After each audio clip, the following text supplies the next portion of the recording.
All women are different, but they are all women. This video is androcentric from a men's point of view and is presented as opinion, commentary, and debate. Expressing opinions is not violence. These are ideas to challenge, question, and argue in public, because classical liberalism relies on the First Amendment for its dialectic.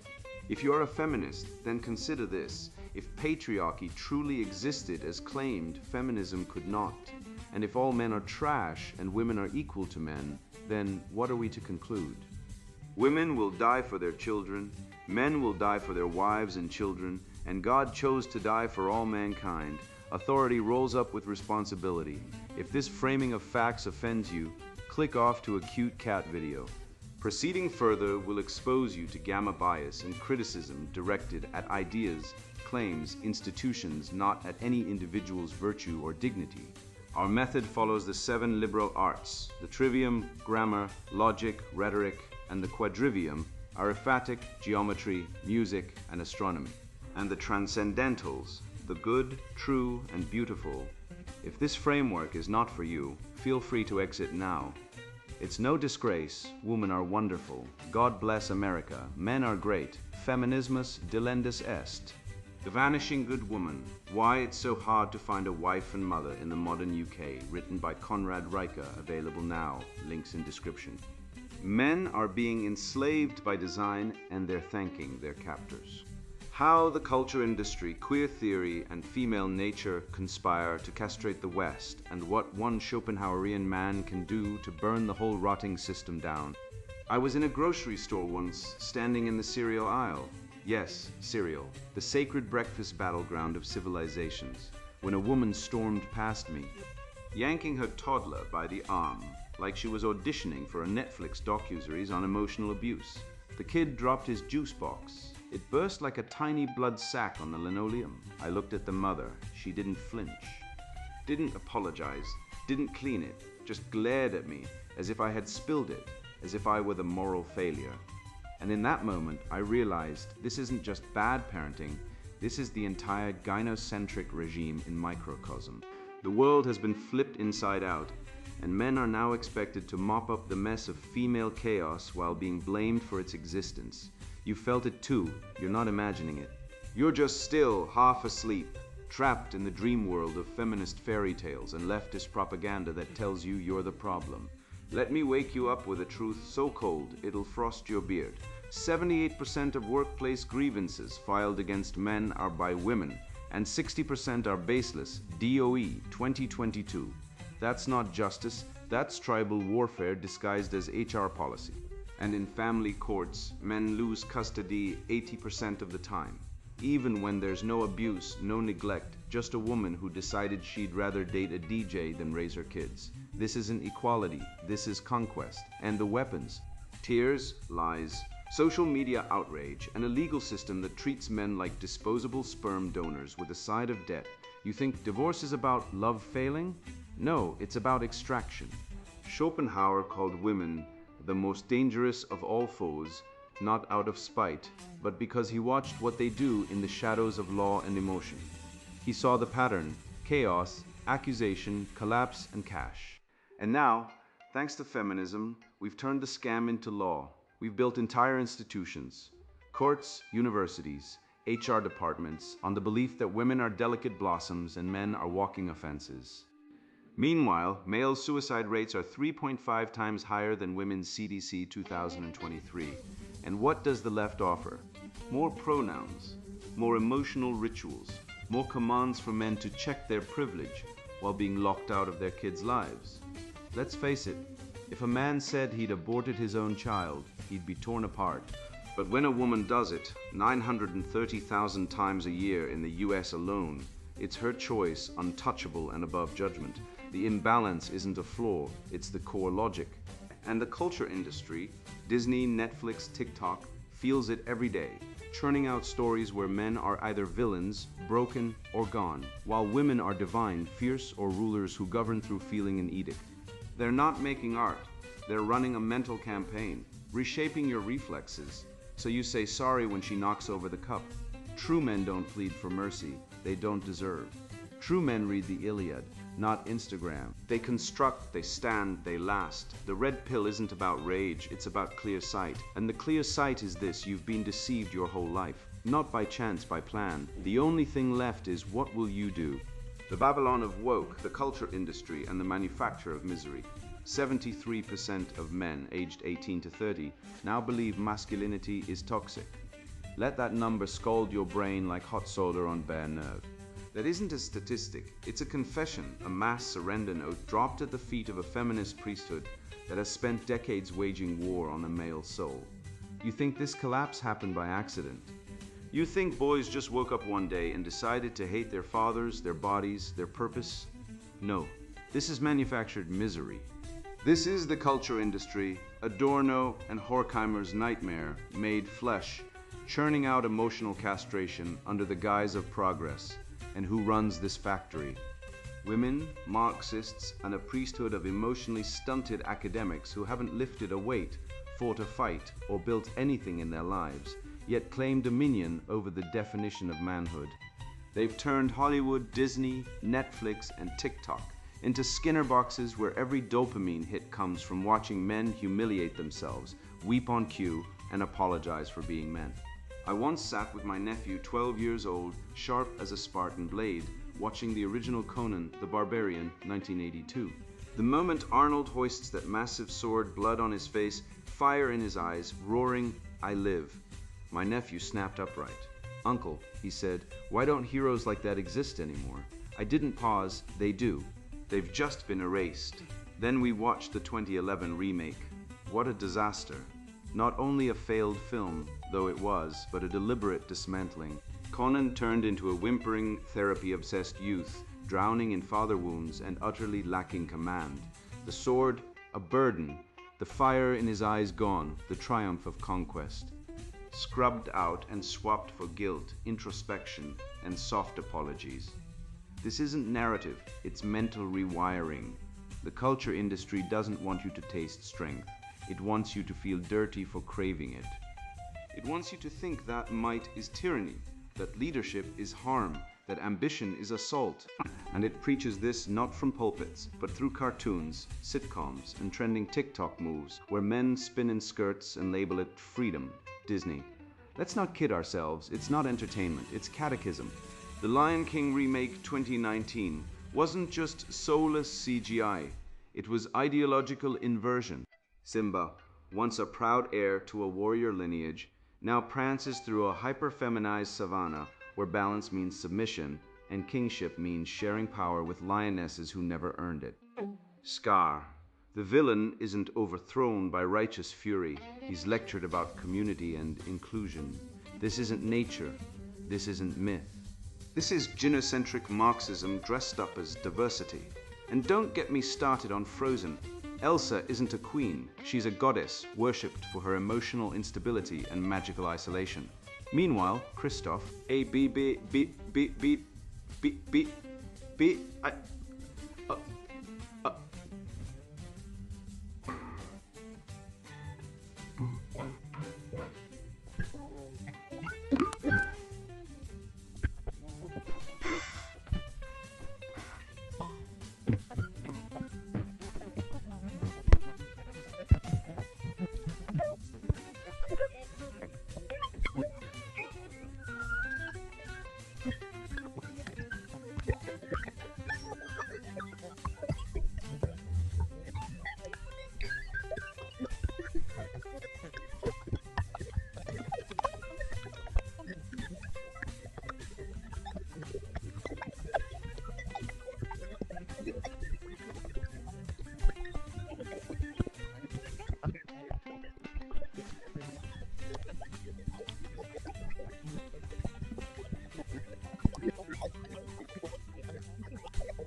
They've taken childhood icons and injected them with queer feminist poison like a lab-testing psychological warfare.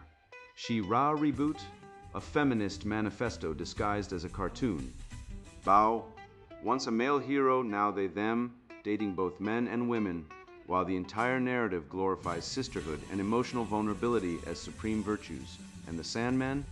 Morpheus, the ancient dream king, reduced to a weepy, gender-fluid waif who cries when challenged. Neil Gaiman, once a master of myth, now kneels before the altar of woke orthodoxy. These aren't adaptations, they're exorcisms. The masculine spirit is driven out, replaced by a cult of feminine sensitivity and performative inclusivity. And who funds this? You, your subscription, your attention, your silence, and TikTok. Don't call it a social network. Call it the opiate of the emotionally stunted. A Skinner box where teenage boys post videos crying about their repressed emotions while getting 2 million likes, and real men who talk about discipline, duty, or strength are shadow banned, reported, or mocked into silence. The algorithm rewards weakness.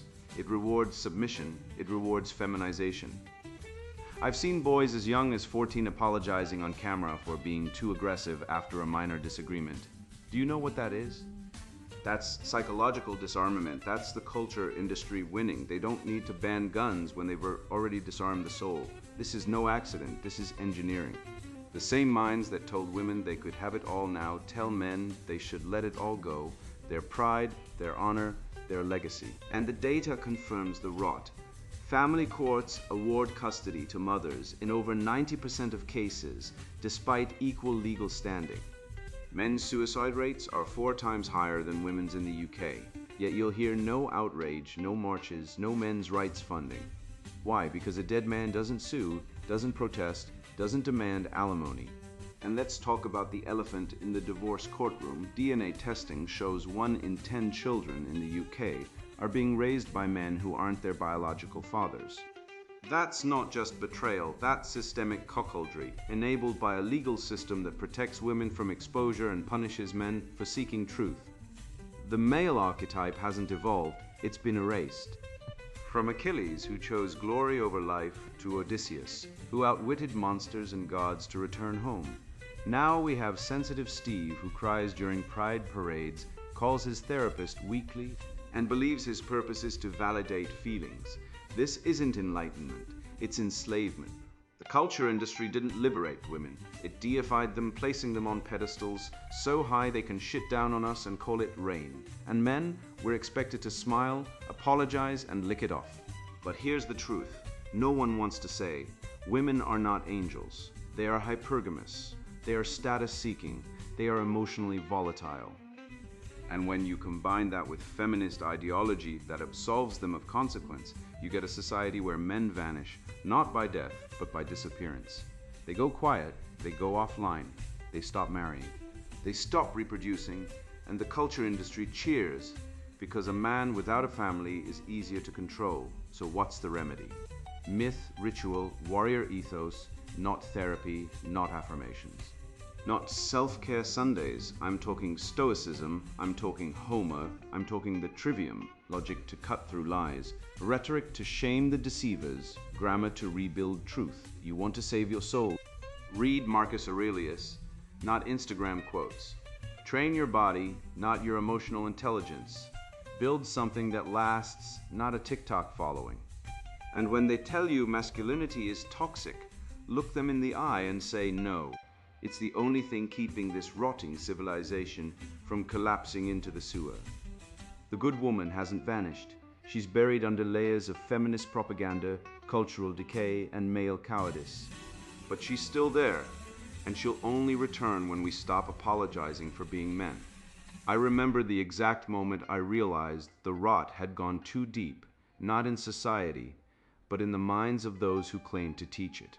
It was at a dinner party in North London, hosted by a well-meaning liberal friend who thought pairing me with a progressive female academic would broaden my views. She sat across from me, fork poised like a conductor's baton, and said, "You know, masculinity itself is a social construct designed to uphold dominance." I didn't rage, I didn't storm out. I simply smiled and asked, "And what, pray tell, is your gender identity built upon?" The latest Tumblr poll, that night, I drove home through rain-slicked streets, not angry, but mournful for the death of reason, for the betrayal of truth, for the way our universities now traffic in ideological poison instead of wisdom. Because make no mistake, this isn't education, it's exorcism of the soul, of responsibility, of manhood. And it's killing the good woman along with it, the queer of color critique, a Trojan horse of moral inversion. I am not what I think. I'm not what I want, I am what the other says I am. So croons the modern academic, quoting Lacan like a priest, chanting from a black mass, while real men rot in prison for saying their wife is fat. I sat in a faculty lounge once. Yes, I've descended into the temple of the woke to witness the ritual, where a junior lecturer, eyes gleaming, like a convert who just discovered the sacred texts of Ibram X. Kendi declared, "All white men are born racist," not a possibility, a fact like gravity. And I laughed, not the polite chuckle of a man trying to keep peace, but the belly-shaking, tears-in-the-eyes guffaw of someone who has just watched a mouse declare itself king of the lions. Because here is the truth they cannot stomach. You cannot build a moral system on the premise that half the human race is born guilty. That's not enlightenment, that's original sin without the redemption. That's Gnosticism dressed up in a sociology textbook, selling damnation as pedagogy. Kendi's How to Be an Anti-Racist isn't a guide to equality. It's a suicide note for Western man. written in the passive voice of bureaucratic despair. Guilt is permanent. Redemption is impossible. You are guilty before you speak, before you act, before you even exist. And who benefits? Not the poor, not the working class, not men trapped in family courts, stripped of children, bankrupted by alimony, silenced for speaking truth. No, this system benefits the priest class of grievance hustlers, the new inquisitors who trade in shame like used car dealers trade in lemons. Walk into any humanities department in the UK. Today, 62% now require courses in critical race theory or queer theory, according to Heterodox Academy's 2024 audit, and you'll find not education, but indoctrination with tenure. These aren't classrooms. They are confessionals, where men, especially white men, are forced to kneel before the altar of identity and recite their sins. I was born privileged. I benefit from systemic oppression. I must dismantle my toxic masculinity. And what is toxic masculinity? Strength, responsibility, self-reliance. The very traits that built cathedrals, cured diseases, launched rockets. Now they're pathologies, because in the inverted moral universe of the queer of color critique, virtue is vice and vice is virtue. The man who works 80 hours a week to support his family, exploitative. The man who defends his home, violent. The man who speaks his mind, harassing. But the woman who aborts her child on a whim, empowered. The feminist academic who calls for the eradication of whiteness, brave. The queer theorist who claims biology is a social construct, revolutionary. This isn't scholarship. This is spiritual warfare disguised as theory. Take J. Ferguson's Aberrations in Black, a book so dense with jargon it could sink a battleship. Buried beneath the Lacanian gibberish and postmodern word salad is a single devastating premise. Men are not agents. We are not actors in history. We are walking contradictions, forever alienated from ourselves by the gaze of the other. That's the psychoanalytic dagger. You don't have a soul, you don't have a will, you don't have a nature, you are a bundle of traumas, a ghost in the machine of discourse. And whose discourse? Always someone else's. The colonized, the marginalized, the victim, your pain doesn't count. Your achievements are theft. Your existence is an apology. This is the ultimate weaponization of guilt, not to reform, but to paralyze. Because once you convince a man he has no agency, he stops acting. He stops building. He stops leading. And then the void is filled, not by love, not by truth, but by the bureaucrats of resentment, who hand out victim points like lottery tickets. I watched a literature class once where a professor replaced King Lear with a decolonized poetry slam. A young man stood up to recite Shakespeare, blow winds and crack your cheeks, and was told to sit down and listen to a woman perform a spoken word piece about the white male gaze killing the earth. The irony, King Lear is about a father destroyed by the lies of his daughters. It's a warning about genocentric betrayal, but the professor didn't care, because in the new curriculum, truth is secondary to trauma, beauty is suspect. Greatness is oppressive, and the male spirit, it must be broken so the new priests, feminists, queer theorists, diversity officers can rebuild it in their own image, weak, compliant, guilt-ridden. This is not progress. This is moral inversion, a Trojan horse wheeled into the citadel of Western thought, packed with the demons of relativism, nihilism, and identity worship. They've taken our metaphysics, Plato's forms, the Christian imago Dei, the Stoic logos, and replaced them with a carnival of fragments. Gender is fluid, truth is racialized, reason is white supremacy. But here's the antidote, the individual soul, the unbreakable dignity of the person made in the image of God. The man who stands in the storm and says, I am. Not because of his skin, not because of his pronouns, but because he is a being of reason, of will, of spirit. That's what they're trying to erase. Because if men remember that they have souls, they'll stop kneeling. They'll start thinking, they'll start fighting back. The rhetorical trick is childishly simple. Turn descriptive history into prescriptive guilt. Colonialism happened becomes you are evil for existing. Patriarchy oppressed women becomes all men are oppressors. It's like saying because some dogs bite, all dogs must wear muzzles. But unlike dogs, men have minds. And once we see the con, once we realize they're selling us damnation as liberation, We can reject it. We can return to the transcendentals, the good, the true, the beautiful. We can read Plato, not as a racist relic, but as a guide to the soul. We can study Shakespeare, not as a colonizer, but as a seer of human nature. We can embrace the Logos, not as white supremacy, but as the light that frees us from the cave of ideology, this spiritual disease. They call it intersectionality, but it's Gnosticism with a PhD. It denies universal human nature.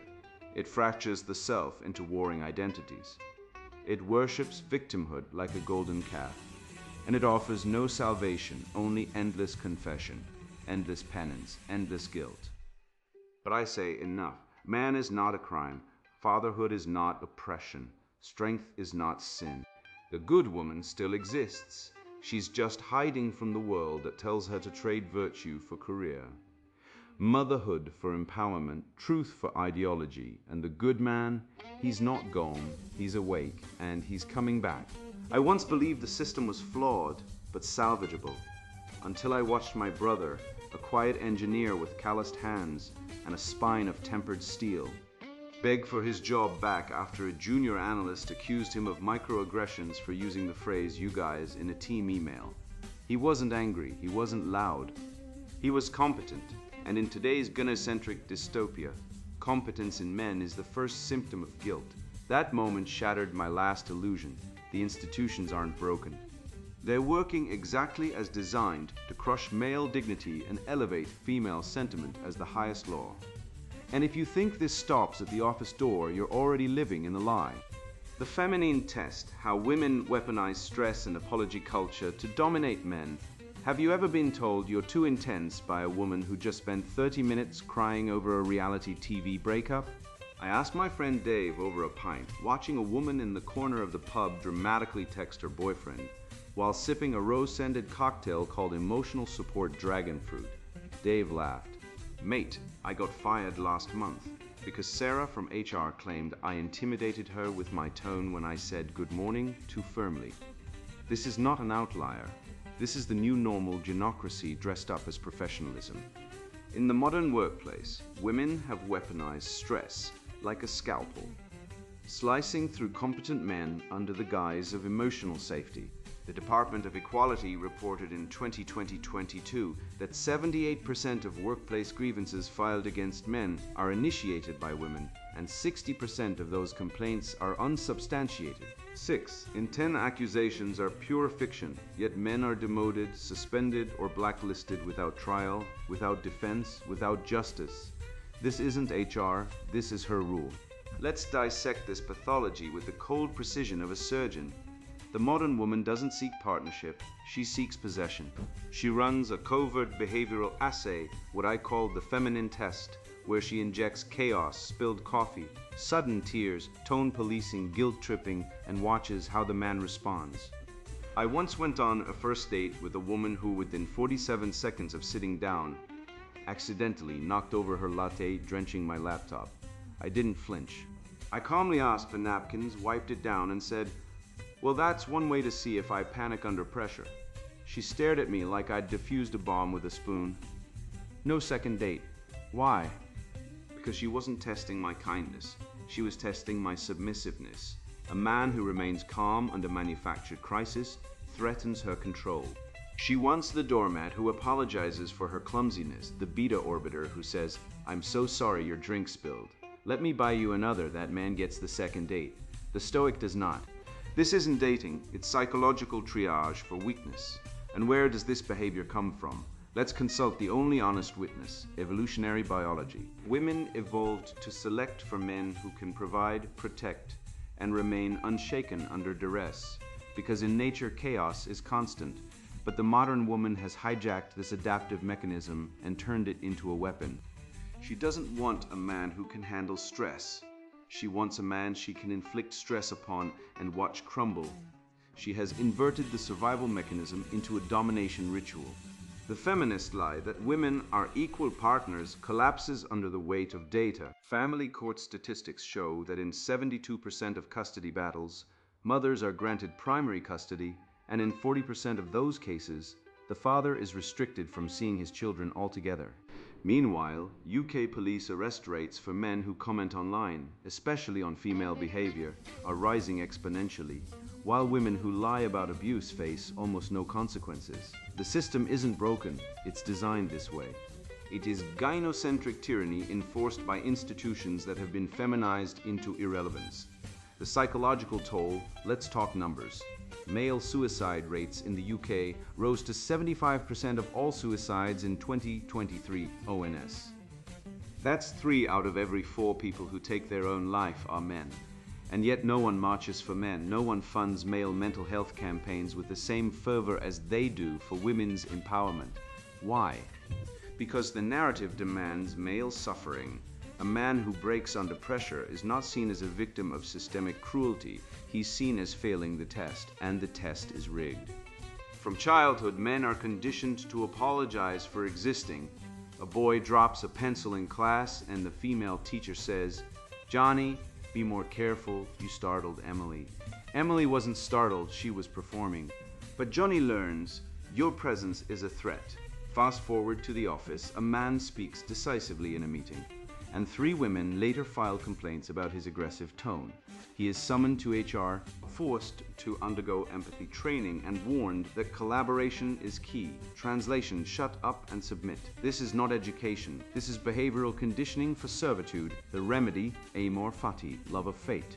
Not the weak need, breathe into a paper bag nonsense peddled by modern therapists, but the steel-spined stoicism of Marcus Aurelius, who wrote in Meditations that the obstacle is the way. A man must not merely endure stress, he must rejoice in it, as proof he is alive, as evidence he is not a slave. I train men to stop apologizing for things they didn't do. Stop seeking permission to speak. Stop internalizing guilt manufactured by women who weaponize emotion like a terrorist deploys a suicide vest. The peace at all costs male is not peaceful. He is enslaved. Peace without justice is not peace. It is silence bought with blood. And women don't want peace, they want dominance. They want the man who will sacrifice his dignity, his career, his children, his self-respect, all for the illusion of harmony. So the next time a woman accidentally spills her drink or a colleague files a grievance because you looked at her too intensely, remember this: you are not in a conflict, you are in a test. And the only winning move is to refuse the game. Stand calm, speak clear, apologize for nothing. Let her rage, let her cry, let her accuse. Your composure is your crown. Because in the end, the man who masters his response masters the world, and the world, especially the modern UK, desperately needs men who are not afraid to be unapologetically strong. I once sat in a pub with 3 friends, all divorced, all financially gutted, all banned from their kids' birthdays, and realized we weren't outliers. We were the pattern, and the pattern has a name: institutional genocracy. It's not rage that drives me to speak plainly about marriage courts and female leverage. It's data, history, and the ghost of Schopenhauer whispering, "You fools, I told you so." If you still believe love conquers all, you haven't seen the receipts. Bank statements shredded, visitation rights revoked, character assassinated in affidavits drafted by solicitors who've never met you. This isn't about blaming all women, far from it. It's about recognizing a system engineered to reward manipulation and punish masculinity, all while selling it as progress. And if you think this can't happen to you, you're already in its crosshairs. The red pill of Schopenhauer: will, truth, and the liberation of man. Of all animals, only woman is capable of shedding tears and then using them as weapons. Arthur Schopenhauer, 1850, on women. Let that linger as you picture today's family court, a makeshift courtroom where a woman, frequently lacking proof, claims a man is abusive, turns his children against him, empties his finances, and leaves with the home. The pet and the court-enforced emotional leash masked as co-parenting. I know a man, call him James, who lost 80% of his earnings overnight, was denied access to his daughter for 2 years, and was informed by a social worker. We don't see fathers as essential. He wasn't violent, he wasn't neglectful, he was male. And in the flipped moral landscape of the UK's family courts, that's the sole offence that counts. According to the Office for National Statistics in 2022, 64% of divorce petitions came from women, 64%. And in 72% of disputed cases, Mothers received main custody, no matter the father's capability. The system isn't malfunctioning, it's operating precisely as intended, to shift wealth from men to women under the cover of safeguarding. Schopenhauer, that sour, truth-driven German thinker, cautioned us. Marriage is a contract in which the woman wins and the man loses. He wasn't being resentful, he was being perceptive. He viewed woman not as powerless, but as a tactician, shaped by evolution to obtain resources, children, and position, often at the man's cost. And now, with no-fault divorce, coercive child support demands, and the strategic use of emotional distress labels, she's equipped with more power than ever. I once believed in equality. I thought feminism was about fairness. Then I read a study from the University of St. Andrews that found 15% of children in the UK are being raised by men whose wives gave birth to someone else's baby. 15%, that's not a scandal, it's a pandemic. And yet, when men suggest paternity testing, they're called toxic, distrustful, or abusive. Meanwhile, women on dating apps brag about situationships, bridrooming, and hoovering terms straight out of Machiavelli's The Prince, if he'd written it in a Starbucks with a side of soy latte. The truth, women are not oppressed. They are armed with state support, social sympathy, legal privilege, and emotional blackmail. Schopenhauer didn't hate women, he feared them.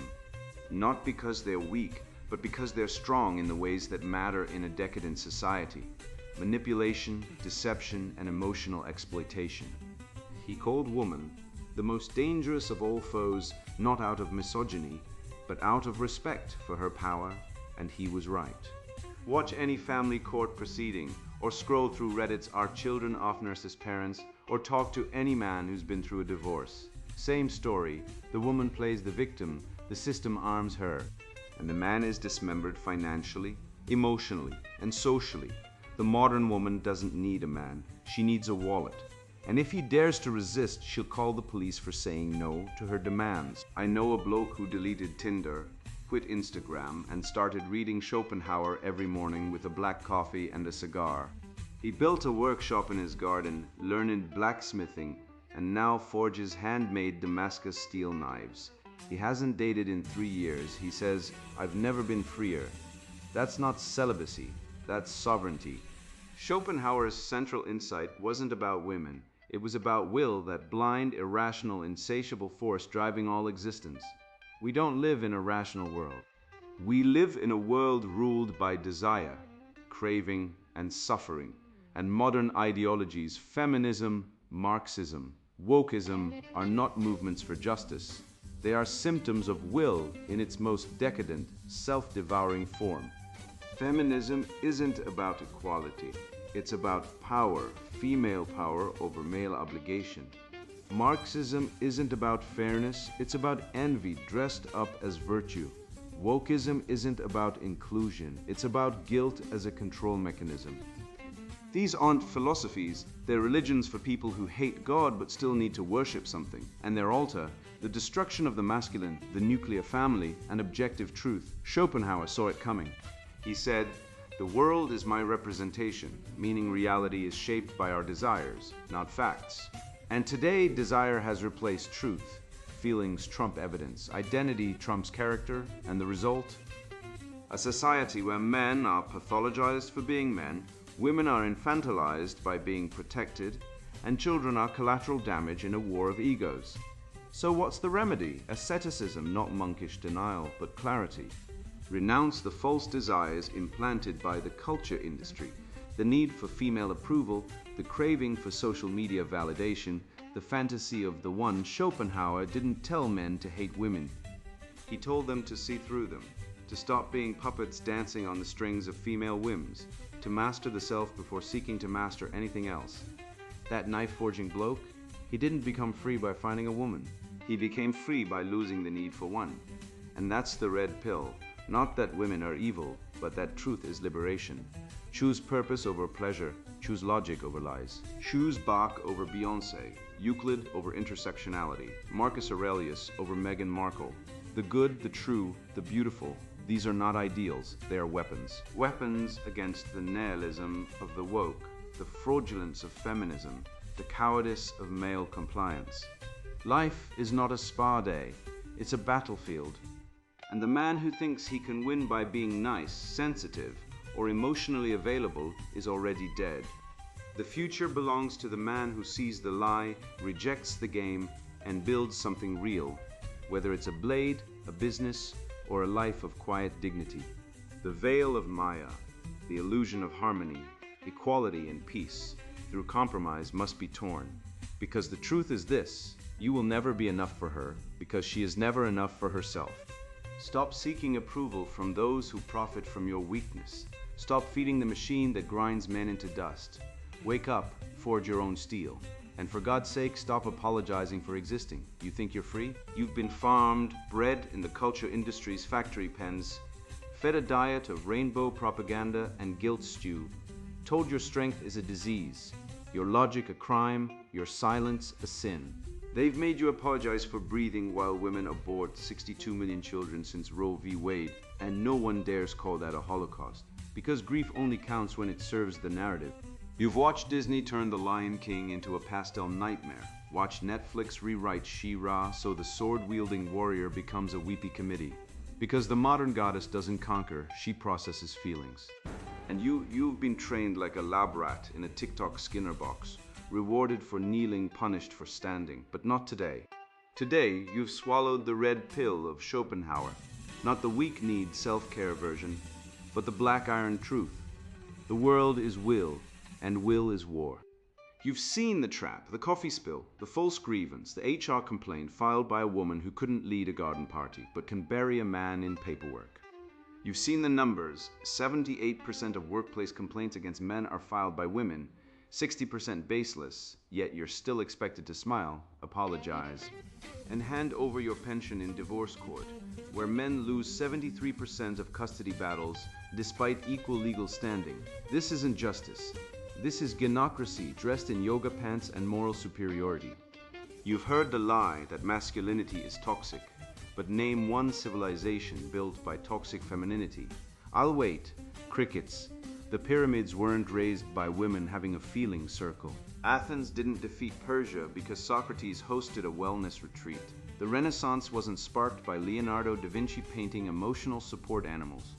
No, men built the West on logic, labor, and the courage to say no to chaos. And now, you're told to sit down, shut up, and check your privilege while women earn 111% of what men do in 146 occupations, US Census 2022, yet still scream oppression. You're told to feel guilty for being male while 80% of suicides are men, the ultimate revolt against a world that offers them nothing but shame for existing. You've been tested, thrown into stress, demanded to apologize for gravity, trained to soothe female hysteria like it's your civic duty. But you're not a servant, you're not a wallet with a pulse, you are will incarnate. And now you see, the culture industry is a temple of inversion, queer of color critique is Gnosticism with tenure, and the feminine test is not about love, it's about power. You've been red-pilled not to hate women, but to love truth, the good, the true, the beautiful. Bach, not Bieber, the Iliad, not Instagram poetry, Euclid, not decolonized math. You've seen the remedy amor fati. Embrace the struggle. Forge your own knives. Build your workshop. Read Schopenhauer, not the New York Times. And when the next woman spills her coffee, you won't flinch. You'll hand her a napkin and say, next time, aim for the laptop. That's not cruelty, that's clarity, that's freedom. Now go spread this truth like a virus. The future isn't woke, it's awake. And now the sponsored book introduction, The Vanishing Good Woman. Why it's so hard to find a wife and mother in the modern UK men of Britain. Listen up. If you've ever felt like finding a decent wife is harder than spotting a sober fan at a football match, this book's for you. I wrote The Vanishing Good Woman after watching my mates get chewed up by divorce courts, drained by alimony, and emotionally wrecked by partners who valued hashtags more than homemaking. One buddy lost his house to a woman who spent more time on Tinder than with their toddler. Another got slapped with an STI. From a fiancé who called her body count empowerment. Meanwhile, the bloke down the pub who married a trad wife, he's got 3 kids, a paid-off mortgage, and a cold pint waiting for him every night. Spot the pattern yet? This isn't whinging, it's warfare.